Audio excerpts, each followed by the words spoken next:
Kamala Harris rallied with phony Republican Liz Cheney in, of all places, ironically, the birthplace of the modern Republican Party, Michigan.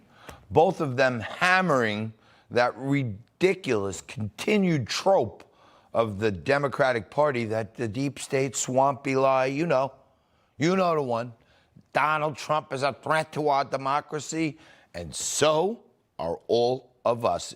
It's the new deplorables. But let me get this straight.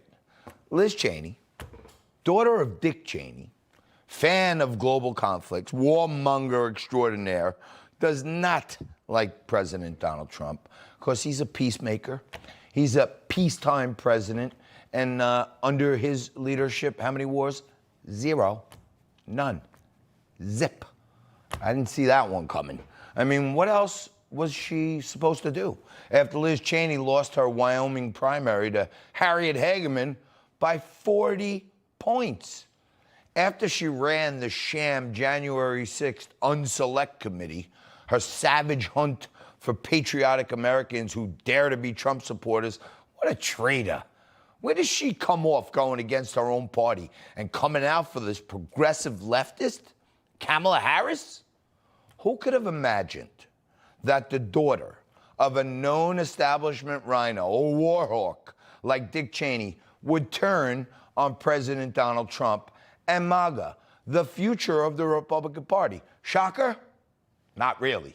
Oh, and Kamala is incredibly grateful to her former adversary, saying, quote, "It's an honor to have the endorsement of Liz Cheney. The vast majority of us agree we must hold sacred America's fundamental principles. If you share that view, no matter your political party, there's a place for you in this campaign." Well, to me, I'm sorry, but this feels like a Seinfeld episode. You know the one, the bizarro world one? So I'm going to get this straight. Somehow, these days, the Democrats are courting and commending the likes of Dick Cheney and his daughter, citing America's fundamental principles.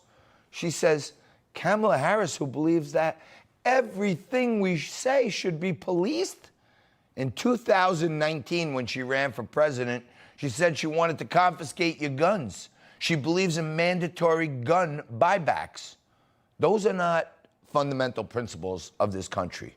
They want to censor speech. They want to take away guns. Fundamental principles in this country are, I don't know, First Amendment, the right to free speech. Second Amendment, the right to bear arms. That's like 1 and 2. Those are the fundamentals.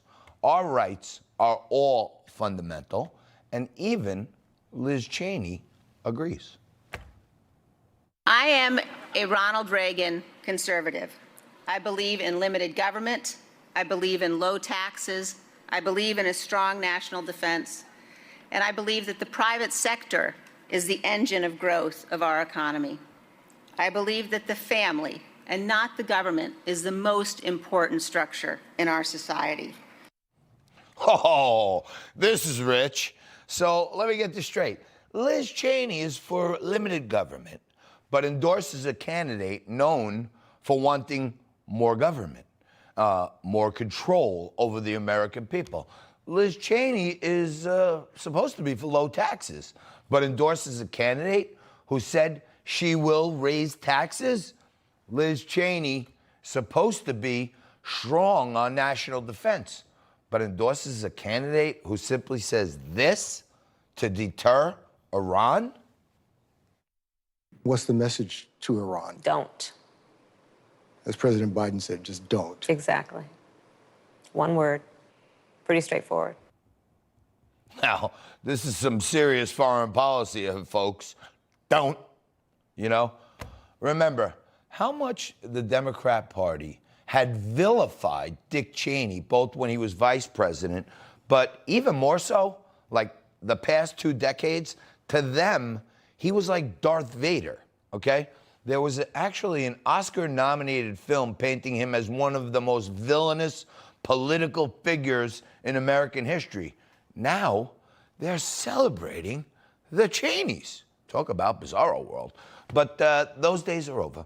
That doesn't matter anymore because if you give a Democrat your vote, apparently you can chuck all them principles right out the window.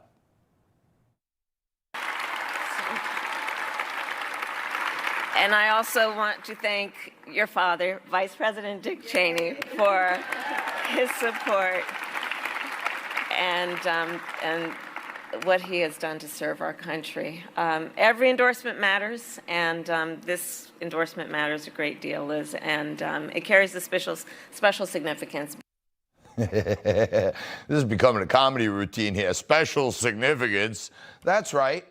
Nothing is tastier than a Democrat than a vote, even if that vote comes from Dick Cheney. So Dick Cheney and his equally charming daughter are backing Kamala Harris.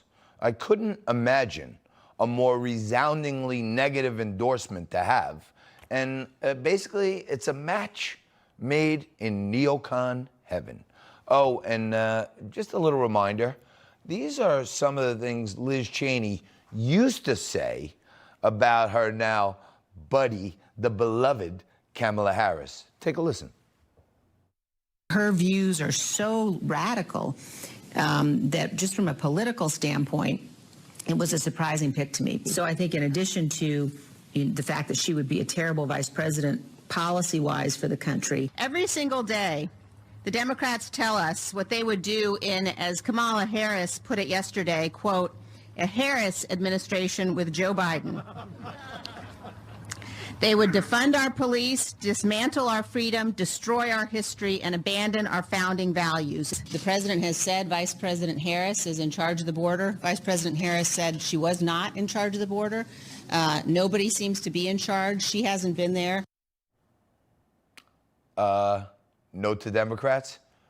Liz Cheney, you can have her. She's been humiliated, literally humiliated by Republican voters. She's the daughter of a vice president in Wyoming, a solid red state, and she was slaughtered by a political newcomer, Harriet Hageman. And in my humble opinion, she abandoned her party a long time ago. She abandoned our values. She abandoned patriotism and we the people. She totally abandoned America now in an effort to try to be relevant.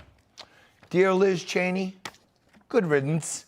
And as the term goes, now let the door hit you in the tailpipe on your way out.